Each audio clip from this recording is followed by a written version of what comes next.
Hello നമസ്കാരം, എല്ലാവർക്കും നമ്മുടെ പുതിയൊരു വീഡിയോയിലേക്ക് സ്വാഗതം. അപ്പോൾ ഞാൻ ഇന്ന് കുറച്ച് കുഞ്ഞു കാഴ്ചകളൊക്കെ കാണിക്കാൻ വേണ്ടിയിട്ട് ഒരു ചെറിയൊരു വീഡിയോ ആയിട്ടാണ് വന്നിരിക്കുന്നത്.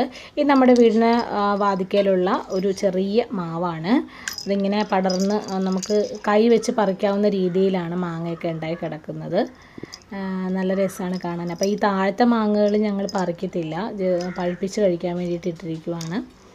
അപ്പോൾ ഒരുപാട് മാങ്ങകൾ ഉണ്ടായിരുന്നൊരു വീടാണ് കേട്ടോ. ഇപ്പം വളരെ കുറവാണ് മാങ്ങ ഉണ്ടാവുന്നത്. ഈ സീസണിൽ പൊതുവെ ഞങ്ങൾക്ക് ഉണ്ടാവുന്ന മാവിലും മാങ്ങകളൊക്കെ കുറവായിട്ടാണ് ഉണ്ടായിരിക്കുന്നത്. അപ്പം നമുക്ക് ഈ കാഴ്ചകൾ കഴിഞ്ഞിട്ട് നമുക്ക് അടുത്തൊരു വെറൈറ്റി ഒരു കാഴ്ച കാണാം കേട്ടോ. അപ്പോൾ നേരത്തെ ഞാൻ പറഞ്ഞ സംഭവം ഇതാണ് കേട്ടോ, പൈനാപ്പിൾ എല്ലാവരുടെയും വീട്ടിൽ ചിലപ്പോൾ ഉണ്ടായി കാണുമായിരിക്കും. പക്ഷേ ഇതേന്ന് മാത്രം ഒരു പൈനാപ്പിളിൻ്റെ തൈന്ന് മാത്രം 2 പൈനാപ്പിൾ ഉണ്ടാകുന്നത് ആദ്യമായിട്ടല്ലേ. അപ്പോൾ അതിന് ശേഷം നമ്മളിത് മാവിലെ ഇത്തിക്കണ്ണി പറിക്കാൻ വേണ്ടിയിട്ട് പോവുകയാണ്. അപ്പോൾ ഈ മാവിൽ ഇതുവരെ മാങ്ങ ഉണ്ടായിട്ടില്ല. അപ്പം ഏത് ടൈപ്പ് മാങ്ങയാണെന്ന് നമുക്കറിയാൻ പാടില്ല. പക്ഷേ ഇത്തിക്കണ്ണി പിടിച്ച് സ്റ്റാർട്ട് ചെയ്തിട്ടേ ഉള്ളൂ. അപ്പോൾ അതുകൊണ്ട് നമുക്കത് പറിച്ച് കളഞ്ഞു കഴിഞ്ഞാൽ വലിയ പ്രശ്നങ്ങളൊന്നും ഉണ്ടാവത്തില്ല. ഇത്തിക്കണ്ണി കയറിക്കഴിഞ്ഞാൽ ആ മാവ് പിന്നെ കൊള്ളില്ല, മോശമായി പോകും. അപ്പോൾ അതൊക്കെ ഞങ്ങളൊന്ന് ജസ്റ്റ് ഒന്ന് ക്ലീൻ ചെയ്ത് കൊടുത്തു. അതിനുശേഷം അപ്പം ഞങ്ങളുടെ കൂടെ തന്നെ ദുവയുണ്ട്, തനുവുണ്ട്, അമ്മയുണ്ട് കേട്ടോ. ഞങ്ങളെല്ലാവരും കൂടിയാണ് ഇതൊക്കെ നോക്കാനായിട്ട് പോയത്. അതിനിടയ്ക്ക് ഞങ്ങൾ ചാമ്പങ്ങ പറിക്കാനായിട്ട് പോയി. ഈ ചാമ്പങ്ങയുടെ പേര് പനിനീർ ചാമ്പങ്ങ എന്നാണ് കേട്ടോ. പക്ഷെ നമുക്ക് വളരെ കുറവാണ് അത് കിട്ടാറുള്ളത്.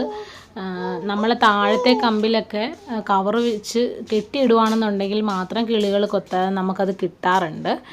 അല്ലെങ്കിൽ കൂടുതലും കിളികൾ തന്നെയാണ് കഴിക്കുന്നത്.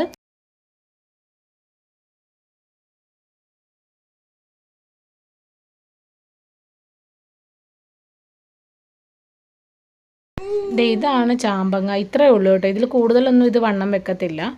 അപ്പോൾ നല്ല സ്മെല്ലാണതിന്. ഇതുപോലെ നമ്മൾ കെട്ടിയിട്ടത് കാരണം ഇത് കിട്ടിയത് നമുക്ക്. അപ്പോൾ തങ്കു ജസ്റ്റ് അതിൻ്റെ മുകളിലൊക്കെ കയറി ഉണ്ടെങ്കിൽ നോക്കാമെന്നും പറഞ്ഞിട്ട് നമുക്ക് 2-3 കൂടി പറിച്ച് കിട്ടിയിട്ടുണ്ടായിരുന്നു കേട്ടോ. തനുവിൻ്റെ കയ്യിൽ ഉണ്ടത്. കാണാൻ നല്ല രസമാണ്.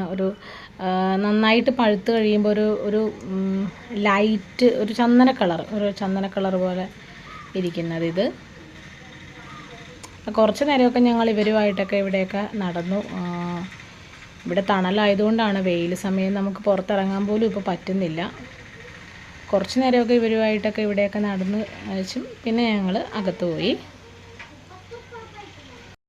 അപ്പോൾ നമ്മൾ പോകുന്നതിൻ്റെ കൂടെ 2 കപ്പങ്ങ കൂടി പഴുത്തിരിപ്പുണ്ടായിരുന്നു. അപ്പോൾ അതുകൂടി പറിച്ചു. അപ്പോൾ നമ്മുടെ ഇന്നത്തെ കുഞ്ഞു പുറത്തെ കാഴ്ചകളൊക്കെ അവസാനിക്കുകയാണ്. അപ്പോൾ നിങ്ങൾക്ക് ഈ വീഡിയോ ഇഷ്ടമായിട്ടുണ്ടെങ്കിൽ സബ്സ്ക്രൈബ് ചെയ്തിൻ്റെ ചാനൽ സപ്പോർട്ട് ചെയ്തേക്കണേ. അപ്പോൾ ഇതുപോലുള്ള ഒരു സിമ്പിൾ വീഡിയോ ആയിട്ട് ഞാൻ നെക്സ്റ്റ് ടൈം വരുന്നത് വരെ ടേക്ക് കെയർ ഓൾ, ബൈ.